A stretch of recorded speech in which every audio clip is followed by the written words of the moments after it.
عقل کے نتائج ہمیشہ یکساں نہیں ہوتے ہیں، تعقل کے نتائج.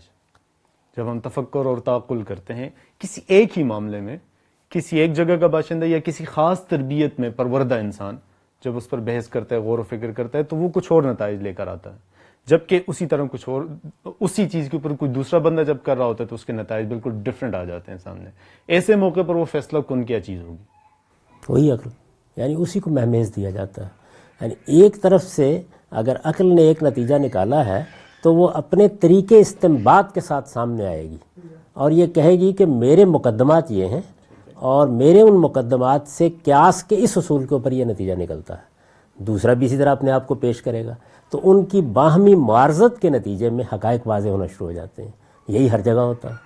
یعنی علم میں بھی آپ دیکھ لیں کہ آپ اپنا ایک تجربہ بیان کرتے ہیں، ایک دوسرا آدمی آ کے اس کے برعکس اپنا علم پیش کر دیتا ہے، اور ان دونوں کے درمیان تعامل سے ہمارا علم آگے بڑھتا رہتا ہے. یہ جو چیزوں کو متحارب کر دینے کا طریقہ ہے، یہ اصل میں فرقہ بند ذہن نے پیدا کیا. فرقہ بند میں مذہبی معنی میں نہیں استعمال کر رہا، خالص علمی ذہن ایسے نہیں کرتا. یعنی اس کے سامنے حقائق آئیں گے، وہ ان حقائق کے باہمی تعامل سے آگے بڑھتا چلا جائے گا.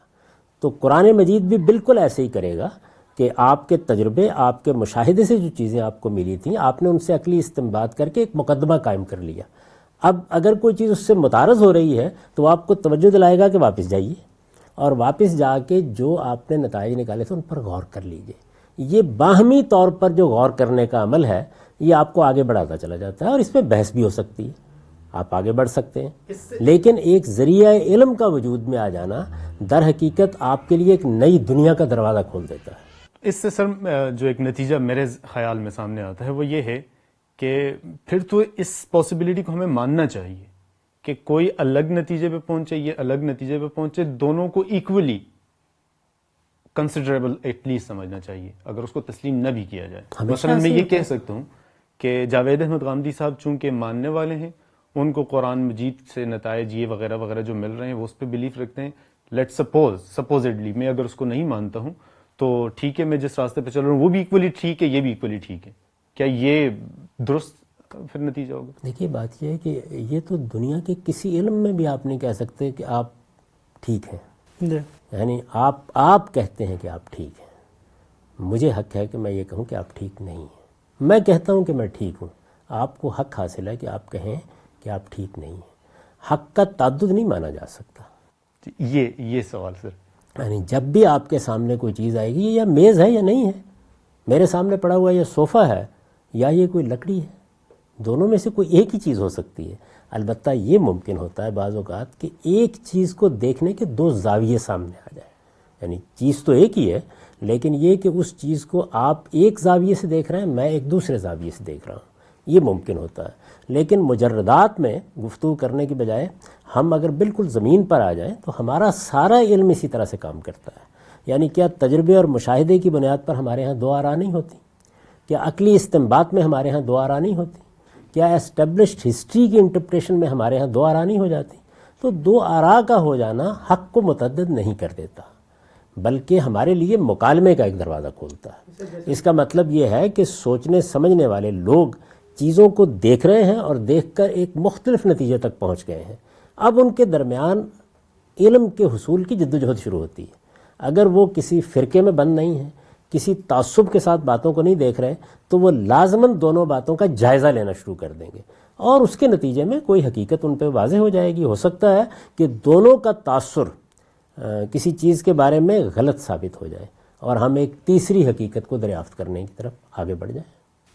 وقاص جو بات کہہ رہے ہیں اس میں مثال کے طور پہ میں مذہب کو دیکھتا ہوں اینتھروپولوجی کی نظر سے، میں مذہب کو دیکھتا ہوں سویلائزیشن کی نظر سے، کوئی مذہب کو دیکھتا ہے قانون کی نظر سے، آپ مذہب کو ایک اور نظر سے دیکھتے ہوں گے، کوئی تیسرا شخص کسی اور نظر سے دیکھ سکتا ہے.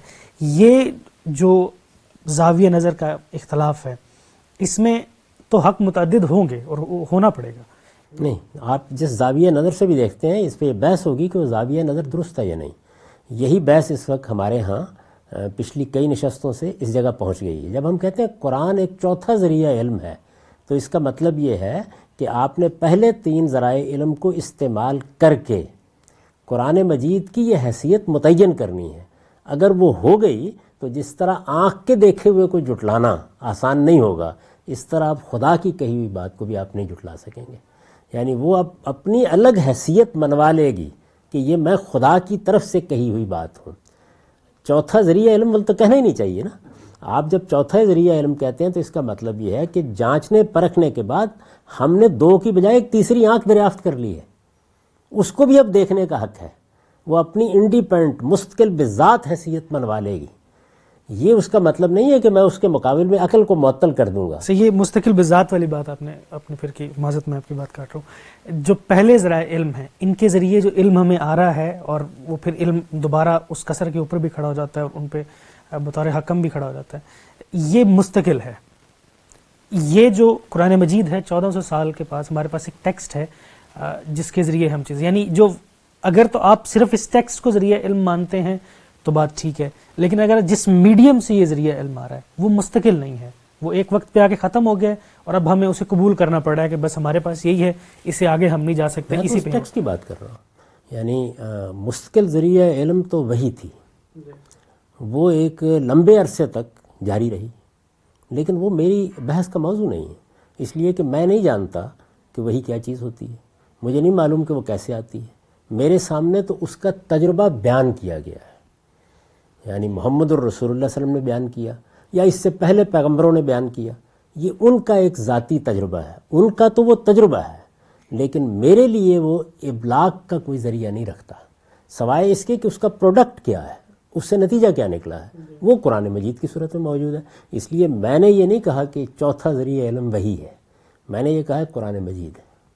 یعنی اس وقت ہمارے پاس قیامت تک کے لیے ایک ہی کتاب ہے جو مستند ترین ذریعہ علم کی حیثیت رکھتی ہے اللہ تعالیٰ کی نسبت سے. لیکن وہ کنٹینیوٹی نہیں ہے نا اس کے اندر. مثال کے طور پہ میرا مشاہدہ انسانیت کا مشاہدہ پہلے دن سے جاری ہے اور آخر تک جاری رہے گا. ہم استقرا کرتے رہے، ہم کرتے رہیں گے.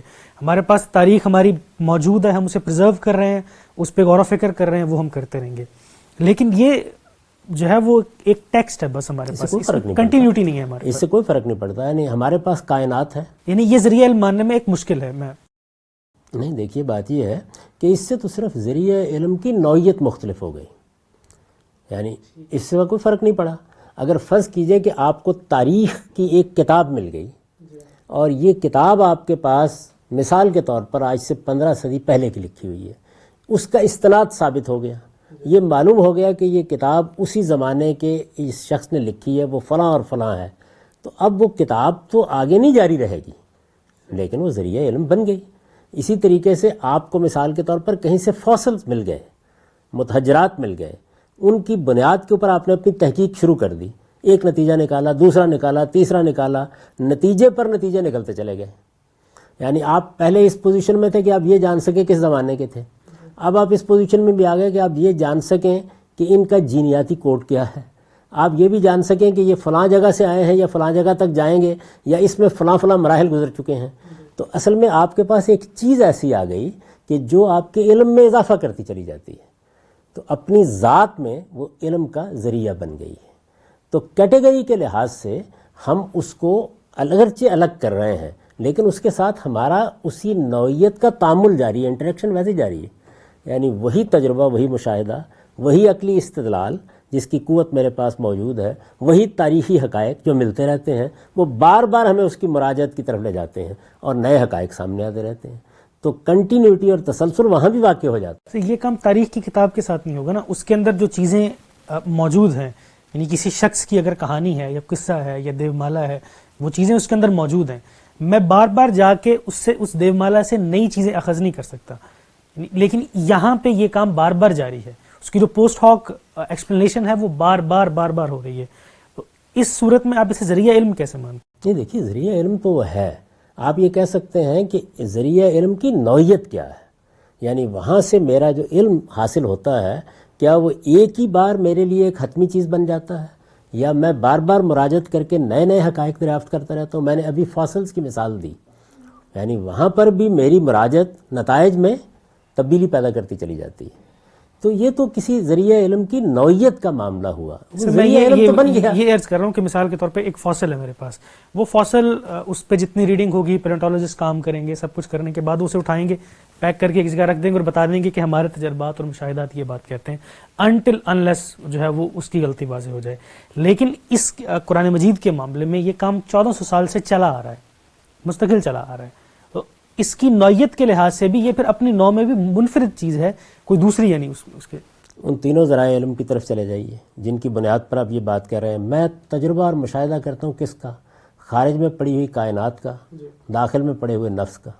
وہاں سے بھی میری معلومات میں تبدیلی آتی چلی جاتی ہے. یعنی وہ تجربہ اور مشاہدہ جو آج سے 15 صدی پہلے کے یا 2000 سال پہلے کے انسان کا تھا, کیا آج پہ صحیح؟ تو اس میں دو وجوہات ہیں. ایک تو یونیورس ایکسپینڈ ہو رہی ہے, اور دوسرا اوور دا ٹائم جو ہے وہ ہمارے جو نقص ہے تجربے اور مشاہدے میں وہ دور ہو رہا ہے. یہاں پہ ایسا کچھ نہیں ہو رہا. یعنی یہاں پہ پرائمری سورس آف نالج کے اندر یا اضافہ ہو رہا ہے یا خارج کی چیزیں جو ہیں وہ ایکسپینڈ ہو رہی ہیں.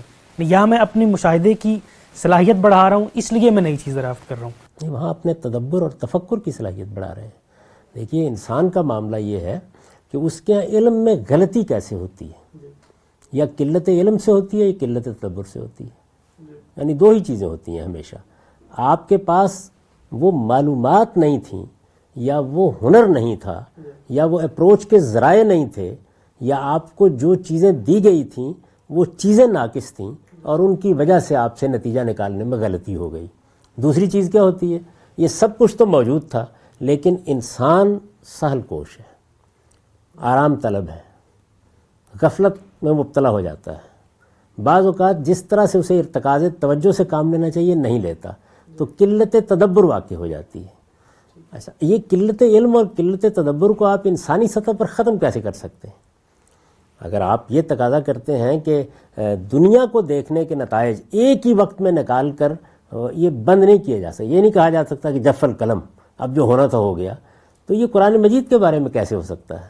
جو بھی چیز ذریعہ علم بنے گی اس کی طرف انسان مراجعت کرے گا. کیوں مراجعت کرے گا؟ اس لیے کہ اس سے پہلے جنہوں نے مراجعت کی ہے کہیں ان کی قلت علم یا ان کی قلت تدبر نے غلطی تو نہیں کھا لی. یہ تو رہے گا سلسلہ جاری. اس میں جو دوسرا فیکٹر ہے باہر, یعنی جو چونکہ اس میں بہت ساری چیزیں سوشیالوجی سے متعلق ہیں, سوشل سائنس سے متعلق ہیں, چونکہ اس میں تبدیلی آ رہی ہے تو شاید اس وجہ سے اس میں جو غلطی کا امکان بار بار واضح ہو رہا ہے. اس پر بھی میں تھوڑی سی گفتگو کر دوں. دیکھیے بات یہ ہوتی ہے کہ بعض اوقات خارج میں ملنے والی معلومات مجھے متوجہ کرنے کا باعث بنتی ہیں. میں نے اس سے پہلے اس چیز پر اس طرح غور ہی نہیں کیا ہوتا. جن لوگوں کو دنیا میں کوئی علمی کام کرنے کا موقع ملا ہے, یا کچھ چیزوں کو پڑھنے کا موقع ملا ہے, یا کچھ چیزوں پر تدبر کرنے کا موقع ملا ہے, وہ جانتے ہیں کہ ہم ایک پوری کتاب اٹھاتے ہیں, شاعری کی, ادب کی, تاریخ کی, پڑھ جاتے ہیں عمومی مطالعے میں, بعض چیزوں کی طرف توجہ ہی نہیں ہوتی. اس کے بعد کوئی مسئلہ پیش آ جاتا ہے. اب جب مسئلے کو سامنے لے کے ہم کتاب کی طرف جاتے ہیں تو معلوم ہوتا ہے کہ یہ بھی نظر انداز ہو گئی تھی بات, یہ بھی نظر انداز ہو گئی تھی بات. یہ کس علم میں پیش نہیں آتا؟ آپ دیکھیے اعلیٰ شاعری میں پیش آتا ہے, اعلیٰ ادب میں پیش آتا ہے, نئے نئے پہلو نمایاں ہوتے رہتے ہیں. وہ اصل میں نئے پہلو نہیں ہوتے بلکہ ہم نے غلطی کھائی ہوتی ہے, ہم نے توجہ نہیں دی ہوتی, جس کو میں نے دو لفظوں میں سمیٹ دیا کہ قلت علم نتیجہ نکالنے میں غلطی کھا گئی ہوتی ہے, یہ قلت تدبر. اب تک کی جو گفتگو ہوئی اس سے میرا ذاتی خیال یہ ہے کہ ہم اب آپ کے اس دعوے کو ذرا پرکھنے کی طرف چلے جائیں. نہیں, اس سے پہلے میرا ایک سوال. جی سر, آپ نے ذریعہ علم کی بات کی. اس میں بنیادی مشکل یہ ہے کہ آج تک کوئی اس ذریعہ علم کے بارے میں وثوق سے یہ بات نہیں کہہ سکا کہ کیا چیز ہے. مثال کے طور پہ بادیہ تدبر قرآن میں میزان میں آپ نے یہ بات لکھی ہے کہ آپ بھی یہ بات وثوق سے متعین نہیں کر سکے کہ یہ شاعری ہے, یہ خطیبانہ کلام ہے, یہ کیا ہے, جب کسی چیز کے لیے بنیادی چیز یعنی انٹرپریٹیشن کے لیے بنیادی چیز ہی متعین نہیں ہے. تو ذریعہ علم تو بعد میں آئے گا, پہلے تو ہم اٹھا کے دیکھیں کہ بھائی یہ ہے کیا, کوئی متعین کیوں نہیں کر پا رہا کہ یہ شاعری ہے, خطیبانہ کلام ہے, یہ کیا ہے. یہ جو آپ نے بات فرمائی ہے نا کہ یہ متعین نہیں کر پا رہا, ایسا نہیں ہے. یعنی ہمارے پاس جو انسانی اصناف موجود ہیں ان میں کسی میں نہیں رکھا جا رہا. یعنی یوں نہیں ہے, ہمارے پاس پہلے سے بنے ہوئے کچھ سانچے تھے, ایک نئی چیز ہمارے سامنے آئی, وہ ان سانچوں میں نہیں بیٹھ رہا. یعنی ہم نظم کا ایک سانچہ رکھتے تھے, سجا کا ایک سانچہ رکھتے تھے, ہم غزل کا ایک سانچہ رکھتے تھے, ہم اسی طریقے سے ڈرامے کا ایک سانچہ رکھتے تھے، ہم مکالمے کا ایک سانچہ رکھتے تھے، مکالمات افلاطون تو دنیا بھر میں شہرت پا گئے. تو جتنے سانچے بھی ہمارے پاس موجود تھے جو انسانوں نے بنائے تھے ان کے اندر نہیں بیٹھتا. میں نے جو بات کی ہے وہاں وہ یہ ہے کہ اگر ان تمام سانچوں کو ایک طرف رکھ کے ہم دو اصناف کو سامنے رکھ لیں، نظم اور نثر، تو یہ ایک بڑی تقسیم ہوگی. تو آپ یہ نہیں کہہ سکتے کہ یہ نثر ہے جیسے کہ نثر ہوا کرتی ہے، آپ نہیں کہہ سکتے کہ یہ نظم ہے جیسے کہ نظم ہوا کرتی ہے. تو یہاں یہ نفی کی جا رہی ہے کہ آپ اپنے کسی ذہنی سانچے کو لے کر نہ آئیے بلکہ اس کی صنف کو الگ سے پہچانیے. اب اگر اس کی صنف کا کوئی مثیل ہوگا تو آپ باور کیجئے ہم اس کا نام رکھ دیں گے. یہ کام تو انسان بڑی خوبی کے ساتھ کر سکتا ہے. وہاں بھی مشکل یہ پیش آ رہی ہے کہ جیسے ہی نام رکھتے ہیں تو مثیل کوئی نہیں.